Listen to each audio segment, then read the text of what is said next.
Bismillahirrahmanirrahim. Assalamualaikum warahmatullahi wabarakatuh. Waalaikumsalam warahmatullahi wabarakatuh. Alhamdulillahirabbil alamin. Assalatu wassalamu ala sayyidina Muhammadin wa ala alihi wa ashabihi ajmain. Asyhadu an la ilaha illallah wa asyhadu anna Muhammadan abduhu wa rasuluhu la nabiyya ba'dah. Rabbi shrahli sadri wa yassir li amri wa hlul 'uqdatam min lisani yafqahu qawli. Yang kami hormati ibu jemaah yang hadir pada hari ini dan ibu ahli bait yang sangat kami muliakan. Pertama-tama marilah kita selalu memanjatkan puji syukur kepada Allah Subhanahu wa taala yang mana pada hari ini kita tetap diberinya kesehatan dan kesempatan sehingga kita dapat hadir di majelis ini, yaitu dalam rangka kegiatan rutin mingguan kita. Kedua kali selalu beri salam, tak lupa kita hadiahkan kepada junjungan salam yakni Nabi besar Muhammad sallallahu alaihi wasallam dengan banyak melafazkan Allahumma sholli ala sayyidina Muhammad wa ala alihi sayyidina Muhammad. Ibu-ibu yang hadir pada hari ini yang sangat kami muliakan, baiklah ibu-ibu, di sini kami hanya akan memberikan sedikit materi yaitu tentang makna dan keutamaan membaca bismillah bagi umat muslim. Bismillah adalah kalimat yang sering diucapkan oleh umat muslim. Biasanya kalimat ini diucapkan pada saat membuka atau memulai segala kegiatan ataupun aktivitas pada awal kita bangun. Jadi bismillah ini kegiatannya tidak ditengok tempatnya. Asalkan kita memulai sesuatu, marilah kita selalu mengamalkan bismillahirrahmanirrahim. Baik beribadah ataupun bermuamalah. Kalimat ini dapat menjadi sebuah doa untuk meminta keberkahan dan keridhaan Allah Subhanahu wa taala sebagai pencipta dengan lafaz bismillahirrahmanirrahim. Adapun kalimat bismillahirrahmanirrahim ini yang artinya dengan menyebut nama Allah yang Maha Pengasih, Maha Penyayang.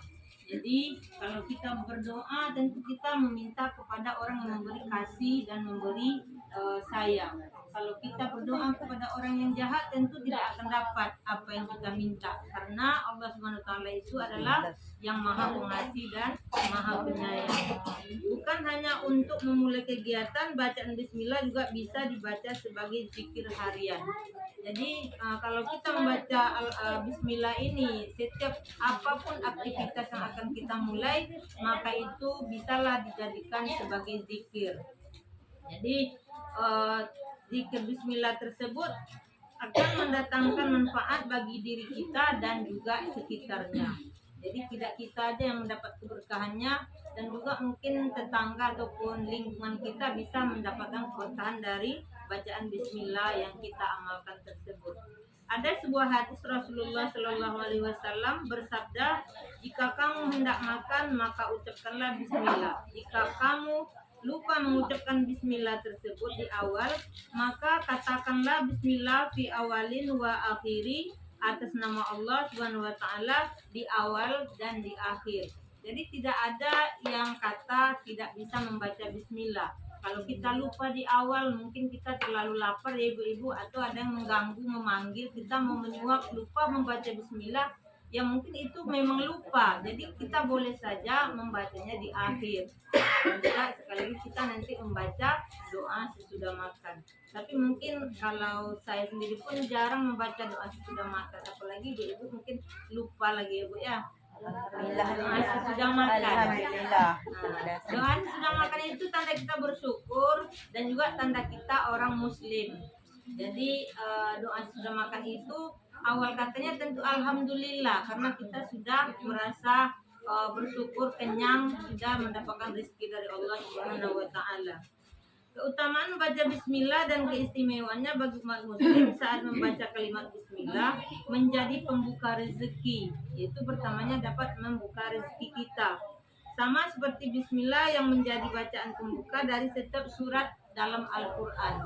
Jadi setiap kita akan membaca Al-Quran, pindah surat kita ada kalimatnya bismillahirrahmanirrahim.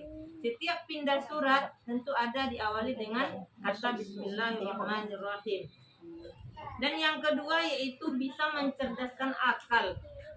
kita udah tua nih, udah banyak yang lele Bu ya, bukan kita nggak cerdas dulunya kita cerdas, tapi kalau udah tua kenapa kita linglung. Jadi kalau kita selalu mengamalkan bismillah tersebut, maka bisalah kembali cerdas itu datang kepada kita. Ya mungkin cerdasnya bukan dalam hal belajar Bu, tapi kita sehari-hari ini banyak yang akan kita lalui. Mungkin dalam kegiatan pekerjaan banyak yang akan kita pikirkan. Jadi cerdas mungkin di dalam mengelola seperti itu. Tidak harus kita cerdas dalam menulis dan membaca di sekolah, tapi di rumah juga kita harus cerdas, karena orang tua yang cerdas itu akan melahirkan anak yang cerdas juga. Jadi kecerdasan itu bukan di dalam sekolah saja. Jadi bila kita selalu berzikir dengan membacakan bismillah tersebut setiap melaksanakan aktivitas, maka ada baiknya membaca bismillah agar dapat meningkatkan kecerdasan akal kita. Jadi alangkah banyaknya keutamaan bismillah itu. Yang ketiga yaitu terhindar dari godaan setan. Setan adalah musuh besar agama Islam yang berusaha untuk selalu menggoyah keyakinan umat muslim. Setan itu selalu menggoda kita. Mungkin kalau kita mau melaksanakan yang baik, dia selalu menggoda supaya kita tidak jadi melaksanakan hal seperti itu. Jadi dengan membaca bismillah berarti mengingat Allah. Jadi kalau ketika kita ingat Allah, setan itu tidak akan datang kepada kita. Jadi mengingat Allah itu sebenarnya gampang. Dengan membaca bismillah berarti kita sudah mengingatnya. Jadi makanya setiap kita memulai apapun aktivitas kita, maka marilah kita sama-sama melafazkan bismillah di dalam keseharian. Dan yang ketiga yaitu yang keempat, menyembuhkan segala jenis penyakit. Makanya bismillah ini memang orang-orang yang tulus mengucapkannya karena bisa mengobati. Karena kalau orang sedang emosi, segan dia membaca bismillah itu. Sama dengan kita masuk rumah membaca salam. Kalau kita di dalam rumah sedang tak enak hati, ada orang bersalam, jadi lembut hati kita ibu-ibu. Kenapa begitu ya? Mungkin karena kata-kata salam itu kata-kata yang mulia. Jadi kita harus menjawab. Sama dengan bismillah ini. Kalau kita tak senang, lagi tak lagi mumet, kalau mau makan itu mungkin sampai lupa bismillah karena setan udah menggoda. Jadi kita langsung aja melahap rezeki tersebut karena saking hati kita jengkel. Nah, jadi kalau kita selalu baca bismillah, maka setan itu akan jauh dari kita. Bismillah dapat menjadi terapi untuk mengobati segala jenis penyakit yang menimpa manusia. Jadi yang penyakit tersebut, yang utamanya penyakit hati itulah. Kalau udah hati sehat, semuanya badan kita sehat. Tapi kalau hati kita dongkol ataupun jengkel, maka penyakit itu akan terasa di seluruh anggota tubuh ini. Jadi bismillah ini bisa sebagai pengobat bagi kita yang ada penyakit, terutama penyakit hati. Nah, jadi kalau ibu-ibu kesehariannya mungkin selalu emosi aja bawaannya, mohonlah kita berzikir dengan membaca bismillah ketika kita memulai sesuatu apapun yang akan kita pegang ataupun apapun yang akan kita lakukan. Ya mungkin kita saking mau berzikirnya Bu, setiap gerakan baca bismillah, karena bismillah kita baca itu mendapatkan juga pahala dari Allah. Mungkin ketika kita memulai pekerjaan itu sudah jelas.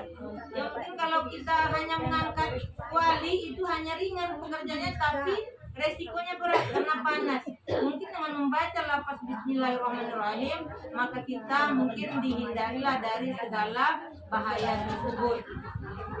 Demikianlah ibu-ibu penjelasan keutamaan bismillah yang perlu kita ketahui. Semoga kita termasuk orang-orang yang mengagungkan dan melazimkan dalam kehidupan sehari-hari. Mudah-mudahan kita semua selalu diberikan kesehatan sehingga lisan kita juga sehat untuk melafazkan kalimat-kalimat Allah Subhanahu wa taala. Itu saja yang bisa kami sampaikan, lebih dan kurang kami mohon dimaafkan. Wabillahi taufiq wal hidayah. Wassalamualaikum warahmatullahi wabarakatuh. Waalaikumsalam warahmatullahi wabarakatuh.